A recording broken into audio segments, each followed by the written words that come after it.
दादरच्या छत्रपती शिवाजी पार्कमध्ये आज गुढीपाडव्यानिमित्त महाराष्ट्र नवनिर्माण सेनेकडनं गुढीपाडवा मेळावा जो आहे तो घेण्यात येणार आहे। आज महाराष्ट्र नवनिर्माण सेनेचे अध्यक्ष असलेले राज ठाकरे यांची तोफ जी आहे ती शिवतीर्थावरतून धडाडणार आहे। त्यामुळे मनसे अध्यक्ष राज ठाकरे आपल्या आजच्या संपूर्ण गुढीपाडव्याच्या मेळाव्याच्या भाषणामध्ये कोणावरती टीका करणार आहे आणि काय राज्याला संबोधित करणार आहे हे पाहणं महत्त्वाचं असणार आहे। परंतु या संपूर्ण मेळाव्याची तयारी जी आहे ती छत्रपती शिवाजी पार्कच्या मैदानामध्ये मोठ्या जय्यत पद्धतीने या संपूर्ण सभेची तयारी जी आहे ती मनसेकडनं करण्यात आलेली असल्याचं सध्या आपल्याला पाहायला मिळतंय। ज्या व्यासपीठावरतून मनसे अध्यक्ष राज ठाकरे आपल्या भाषणाला सुरुवात करणार आहे त्या संपूर्ण स्टेजची तयारी जी आहे ती अंतिम टप्प्यात आलेली असल्याचं पाहायला मिळतंय।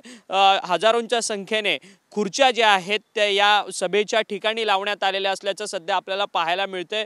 वातावरण निर्मिती आपण पाहिली तर महाराष्ट्र नवनिर्माण सेनेकडनं या सभेची वातावरण निर्मिती करण्यात आलेली असल्याचं आपल्याला पाहायला मिळतंय। या संपूर्ण सभेची उत्सुकता मनसैनिकांना जेवढी लागली आहे त्याचसोबतच राज्यातल्या जनतेला सुद्धा लागलेली आहे, कारण की महाराष्ट्र नवनिर्माण सेनेचे अध्यक्ष असलेले राज ठाकरे हे आपल्या भाषणांमधून सातत्यानं कोणावरती तरी टीका असेल किंवा एक वेगळ्या प्रकारचं संबोधन जे आहे ते राज्याला सातत्याने करत असतात। त्यामुळे आज राज ठाकरे गुढीपाडव्याच्या मेळाव्यामध्ये कोणाचा समाचार घेणार आहेत हे देखील पाहणं तितकंच महत्त्वाचं ठरणार आहे, कारण की गेल्या काही दिवसांपूर्वी राज ठाकरे यांनी कार्यकर्त्यांचा मेळावा घेतलेला होता रवींद्र नाट्य मंदिरामध्ये। त्या संपूर्ण मेळाव्यामध्ये त्यांनी उद्देशून सांगितलं की गुढीपाडव्याच्या मेळाव्यामध्ये मी अधिक सविस्तर पद्धतीने बोलणार आहे।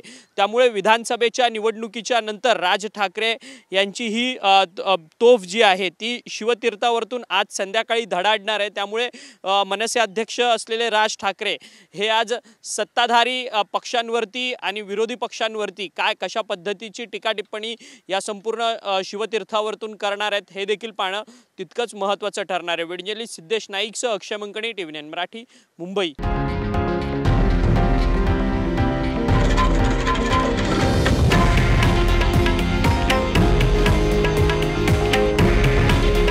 हे आहे देशातील नंबर 1 न्यूज नेटवर्क आणि आपण पाहत आहात TV9 मराठी।